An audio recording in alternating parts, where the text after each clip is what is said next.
Subscribe कीजिए authentic education channel को और साथ दिए गए बेल आइकॉन के ऑल नोटिफिकेशन पे क्लिक करें ताकि आपको आने वाली हमारी हर नई वीडियो का नोटिफिकेशन मिलता रहे। बिस्मिल्लाहिर्रहमानिर्रहीम। अस्सलाम वालेकुम students, welcome in authentic education channel. उम्मीद करता हूँ कि आप सब खैरियत से होंगे। इलेक्ट्रोफिलिक एरोमेटिक सब्स्टिट्यूशन रिएक्शंस को स्टूडेंट्स हम डिस्कस कर रहे हैं, जिसमें हमने डाई एजो कपलिंग रिएक्शन जो है लास्ट टाइम इसका इंट्रोडक्शन देखा कि डाई एजो कपलिंग रिएक्शंस के अंदर डाइजोनियम साल्ट जो है किस तरह से फॉर्म होता है।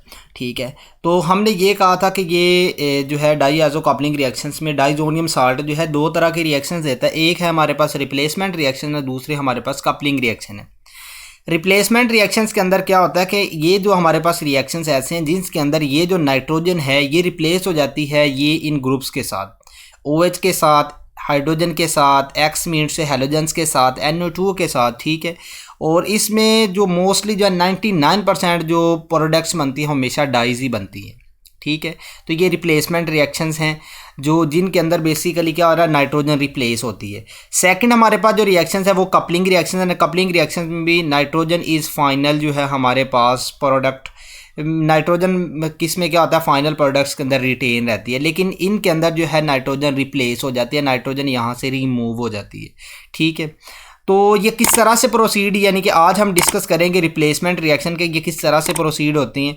तो हमने प्रीवियस जो है अभी तक यहाँ तक जो ये प्रिपेयर की है, ठीक है, डाइजोनियम साल्ट है। डाइजोनियम जो है इसको साल्ट का नाम दिया गया या बेंजाइल क्लोराइड का नाम भी देते हैं। इसके बाद जो हम यहाँ से इसको प्रोसीड करें तो फर्स्ट जो इसमें रिप्लेसमेंट रिएक्शंस है, रिप्लेसमेंट रिएक्शंस में हमने क्या करना है कि ये आपके पास ये अमाइन है। ठीक है, ये हमने जनरल मैकेनिज्म जो है इसका डिस्कस किया है, ये आई बटन के अंदर इसकी वीडियो मैं आपको प्रोवाइड कर रहा हूँ, या आप वहाँ से दोबारा से देख सकते हैं कि ये किस तरह से ये मैकेनिज्म प्रोसीड होता था।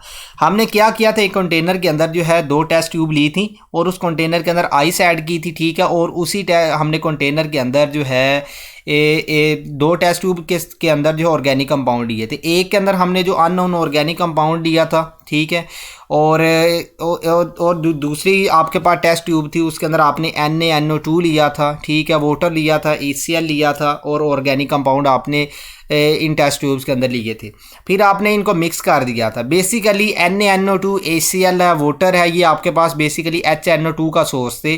तो HNO2 क्या करता था, ये आपके पास जो अमाइंस हैं, ठीक है, एलिफेटिक या आपके पास एरोमेटिक अमाइंस हैं, प्राइमरी सेकेंडरी जो हैं ये आपके पास अब एरोमेटिक ही हैं। हमने कहा था कि जो बेसिकली जो डाई एजो कपलिंग रिएक्शंस के अंदर जो R ग्रुप होता है, ठीक है, वो एरोमेटिक होता है। इसका मतलब ये R ग्रुप हमने अमाइंस का एरोमेटिक लिया है, ये अमाइन है। तो इसको जब हम इन रीजेंट के साथ रिएक्ट करवा देते हैं तो हमारे पास जो है ये प्रोडक्ट बन गई है। ये हमने ये लास्ट लेक्चर के अंदर ये डिस्कस कर लिया है, ये किस तरह से प्रोडक्ट बनती है, मैकेनिज्म के साथ हमने इसको डिस्कस किया। इसको हमने नाम दिया, ये हमारे पास था डाई अजोनियम साल्ट का। ये हमारे पास डाइजोनियम साल्ट यहाँ तक प्रिपेयर हो गया।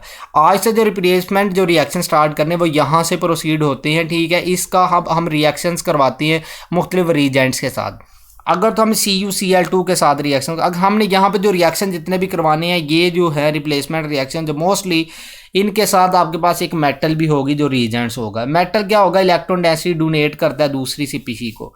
ठीक है, तो यहाँ पे आपके पास CuCl2 है, Cu है, आपके पास मेटल है, ये क्लोरो को इलेक्ट्रॉन डेंसिटी डोनेट करेगा। यहाँ पे जो बॉन्ड है इलेक्ट्रॉन डेंसिटी क्लोरो की तरफ शिफ्ट होगी तो ये क्लोरो पे नेगेटिव चार्ज आएगा, वो नेगेटिव चार्ज के थ्रू यहाँ पे अटैक करेगा, ये इलेक्ट्रॉन डेंसिटी जो है यहाँ पे नाइट्रोजन पे शिफ्ट हो जाएगी। ठीक है, ठीक है, इसके बाद जो है आपके पास N2 जो है यहाँ से नाइट्रोजन जो गैस यहाँ से इवोल्व होती है।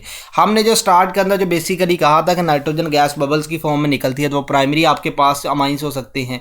ठीक है, इसके बाद हमने येलो मैस की बात की थी, वो सेकेंडरी आपके पास अमाइन थे। इसके बाद हमने कहा था रिएक्शंस नहीं होता। तो बेसिकली ये जो नाइट्रोजन बेसिकली यहाँ से जो इवोल्व हो रही है इस वजह से आपको पता चलता है कि अमाइंस कौन से हैं।